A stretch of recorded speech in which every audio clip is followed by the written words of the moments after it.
Hello, in this recording, we're going to talk about a common customer requirement, which is to exclude from salary review cycles employees that received an increase between the beginning of the salary review cycle, or at least the effective date as of which the data is retrieved from EC, which is for a lot of customers somewhere between February 1st and April 1st, and the beginning of the year. So let's say someone said they were leaving, HR made a counter offer, they accepted it, and now they got an entry in the system January 15, for example, with a new salary. And we would like to exclude this person from potentially receiving an additional merit increase as part of the salary review cycle. So we have, for this, what we recommend having built in directly in Employee Central is a field called date of last salary increase, which is not here either configured or made visible, but we have others such as current salary, new salary. We track the changes on the record between the current and the last one, and as well as the change percent. But the date is what is of interest for us. So we'll build an example where we retrieve a list into an MDF object through business rules at the MDF object level and integration center so that we have, without doing any report and exporting any data from the databases of the environment, we get a list that we can use to have our competition and exclusion rules point to the employees that receive such an increase. So and before I get started, one thing that is tricky is that sometimes there are changes made to comp information portlet that are adding a new record, but in reality, there is no change on the salary. So a new record in comp information doesn't always mean that there's a salary change. In this example, on January 17, there was a salary increase from 132,000 to 144,000. And then we can see on August 6th, there is no change on the salary. It's only a field here in comp info is eligible for car that changes. So we want to make sure that in this particular case, when we do the design that I'm about to show, we make sure that we retrieve as date of last salary increase, we retrieve January 17 and not August 6. That's something we'll have to keep in mind when at the end of the demo when we test everything. So let's get started. The first thing we're going to do here is to build a custom object, the first custom object that is going to replicate all the history of changes that happen in CompInfo into the object. So we're going to build a custom object. So we go to Configure Object Definition,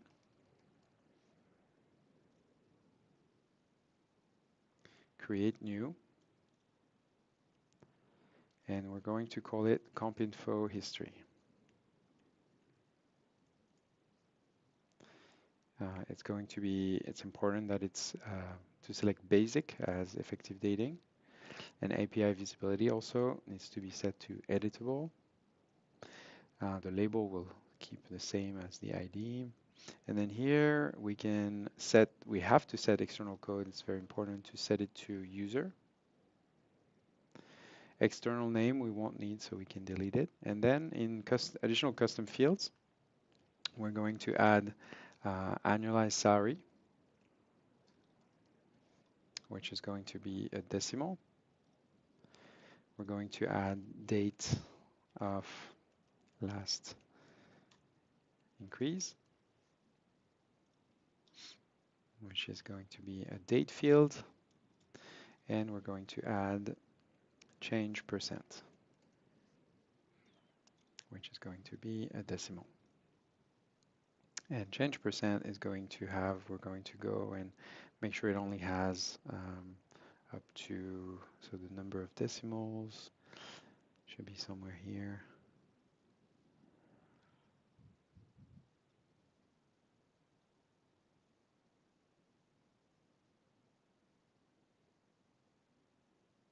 No, I can't find it, so.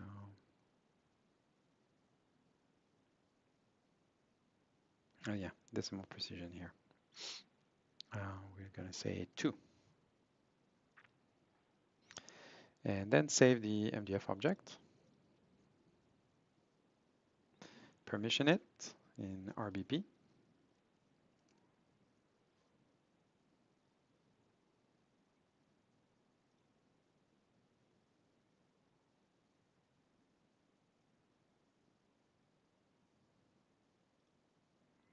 So we're looking for miscellaneous here. Then we search for comp info history, and then we click all of these.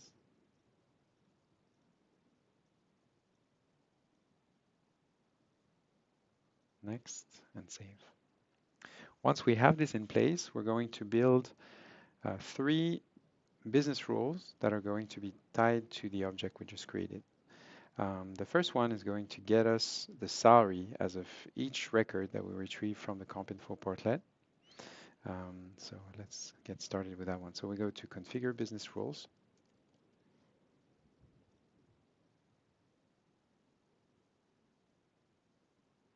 Create new, select MDF, and then call this one set annualized salary. And then select here in base object, we're going to select comp info history. And purpose, evaluate. Continue.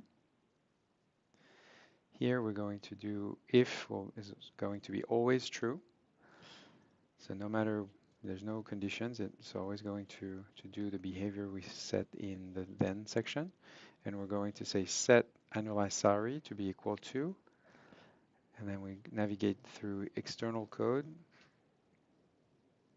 We go to employment details, select compensation information, and select annualized salary. And then we can remove the condition that shows below and save. That's our first rule. Then we need to create 2 more rules. One to set the date of last salary increase, the logic for it. And so again, we select metadata framework and we call it set date of last increase. Here we say comp info history and evaluate again.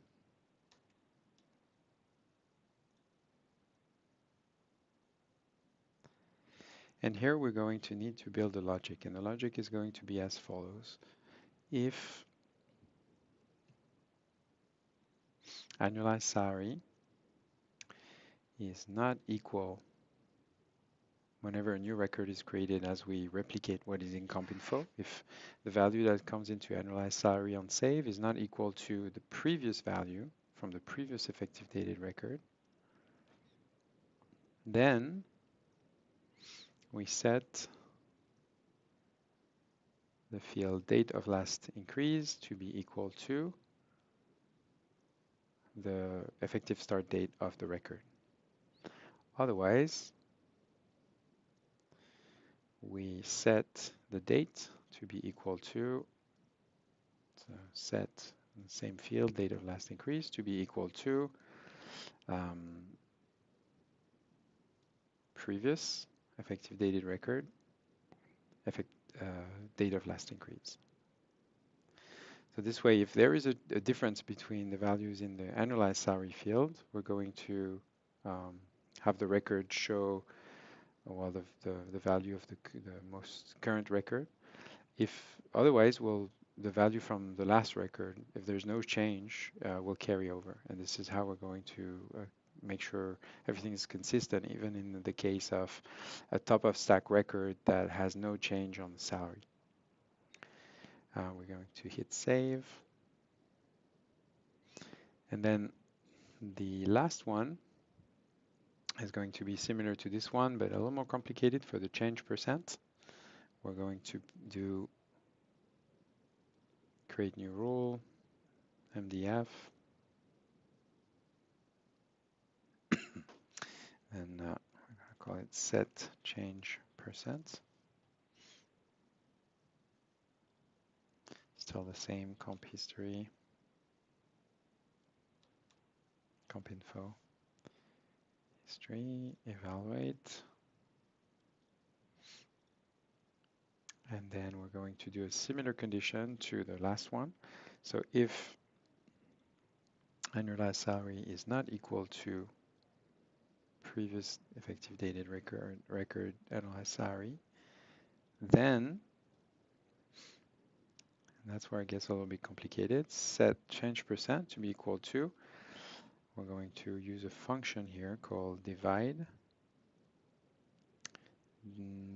Dividend is going to be 1, and then in divisor I have an example here. Or actually it's minus as a first value. So minus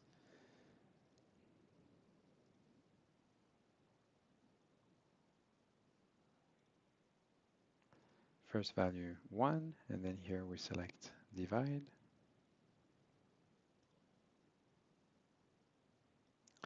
And we take the previous value divided by the new value. So we're going to do previous value annualized salary divided by most current and save. And now we're actually going to add an else condition, and the else condition is going to be that if, so the else is going to be otherwise, basically it's an otherwise, set change percent to be equal to previous value change percent, just like for date of last salary increase.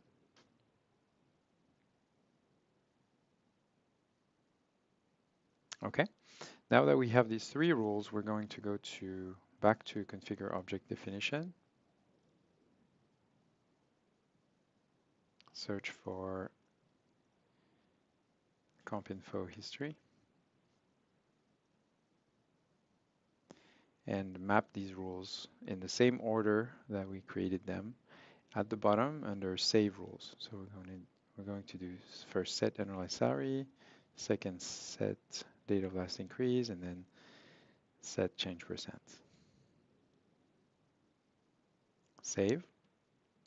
And now we need to feed data into this object, and in an automated way that will feed it for every employee in the system. So to do that, we use Integration Center. So we're going to create a first Integration Center job. And I'm going to, instead of running it on the entire database, I'm going to filter it to run only on my test employee that I showed at the beginning, JB Smith.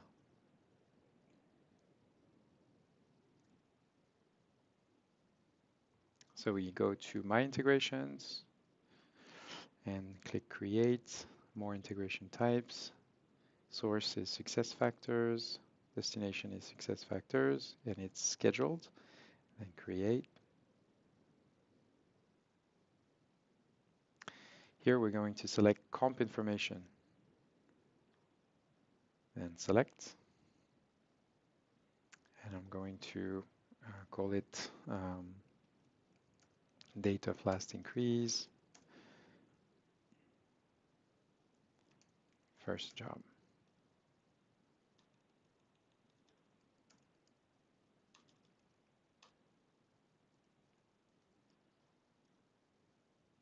Next.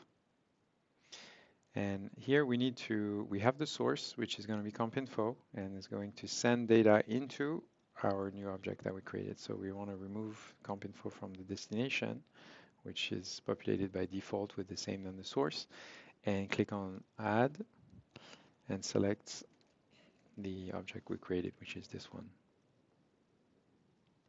And here all we need to do is map the start date to effective start date and the user ID to external code, drag and drop, and that's it.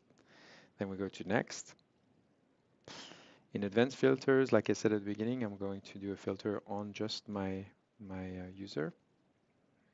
So select user ID and then enter JB Smith.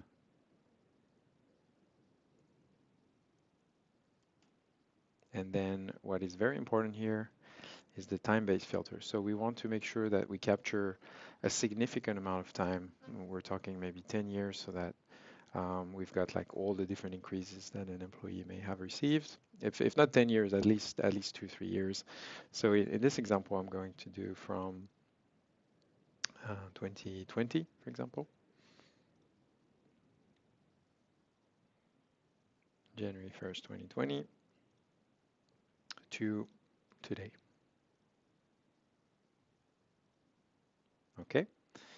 And that's it. And then we go next. We do once, next, and then we click on run now here. That will automatically save the job. Save again, click save again, and then now the job has been saved, and right after it triggers the job to run, which we can track completion of by clicking on the refresh icon here next to last run time. And so we can see now there's a little green man, it means it's running, and now a green check mark, so it's completed. So now what we're going to do is go to manage data and check what we got from this integration. So let's do duplicate here, go to manage data.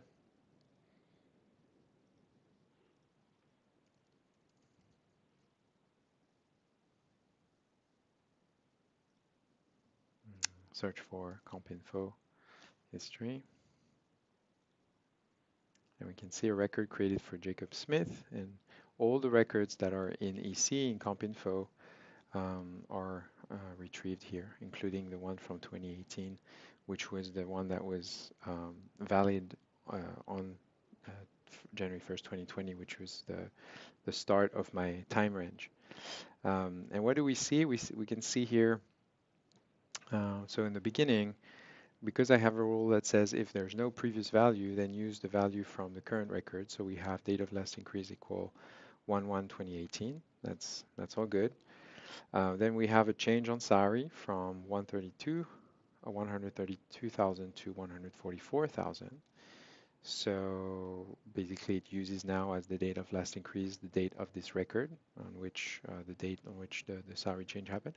But what about the last one? The last one, it shouldn't be overriding the date of last increase because there's no, like as we saw, there's no change on the salary itself. It's just a filling info that said eligible to company car equal yes.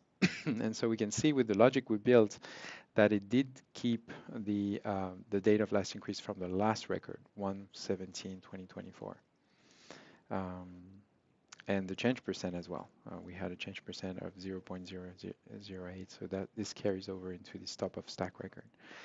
And so now this is the top of stack record that this information from this top of stack is the one that we want to retrieve into the final object that we will reference in our compensation eligibility rule. So basically we're going to create a non-effective object that will retrieve the top of stack record for every employee so that we can use it in our rules. So to do that now, we go to configure object definition. We create a second MDF.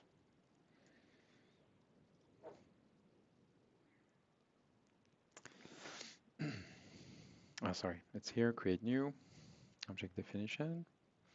And we call this one date of last increase. Effective dating is none. We don't really need effective dating. API visibility is editable. Then external code needs to be user. External name is we don't need, and then we're just going to add date of last increase. And which is going to be a field type date, and then the change percent.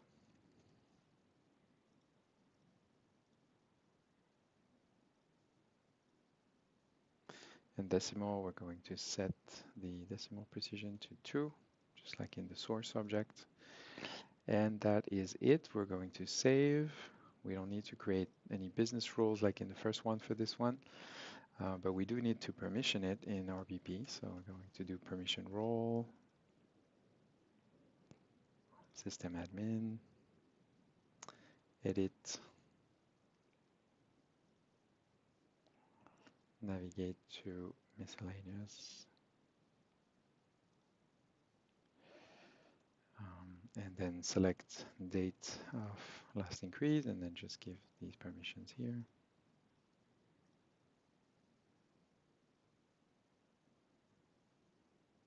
Okay, So we created the object, we permissioned it. Whenever you create a new object, obviously there's never any record in it, so we don't even have to check that because we just created it. But now we're going to populate it from the object we have through a last integration center job, which is going to be the last step of this design here to give us everything we need.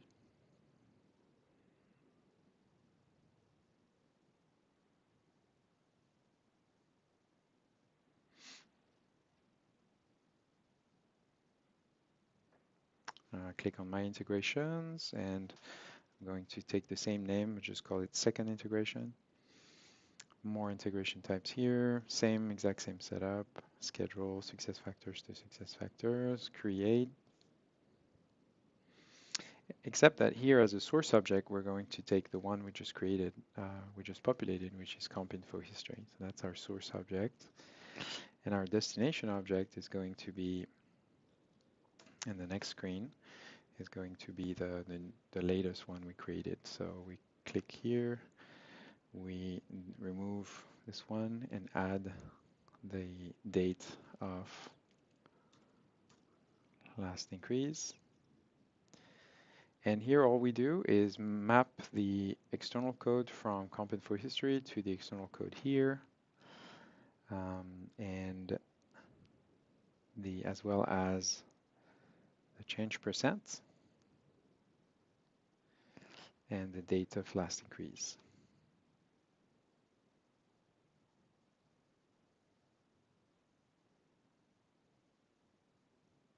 And say next.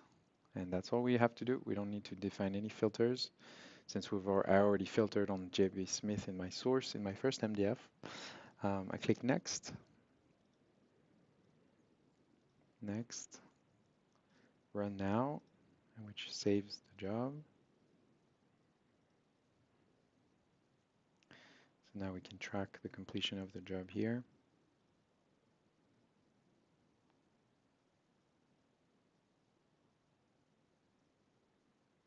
Okay, it's completed. So let's go check in here, maybe in a different screen under Manage Data.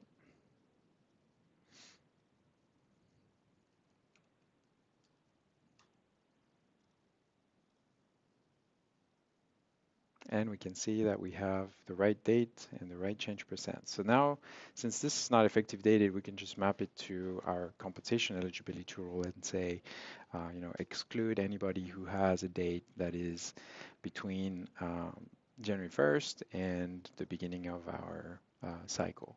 And if we want to retrieve the change percent of the last increase, for example, as an information to the managers on the screen, then we can point a custom column of that we add to our template to this particular information here.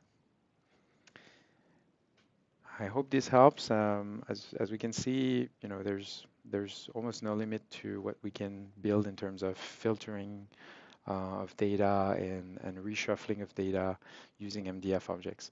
What I would recommend though is that once we build this and we get the list, everything we need, we maybe remove the other one because it has a lot of sensitive information. So I would go and delete the first one. Since this is only a one shot, right? We're supposed to build the date of last salary increase field directly in comp info.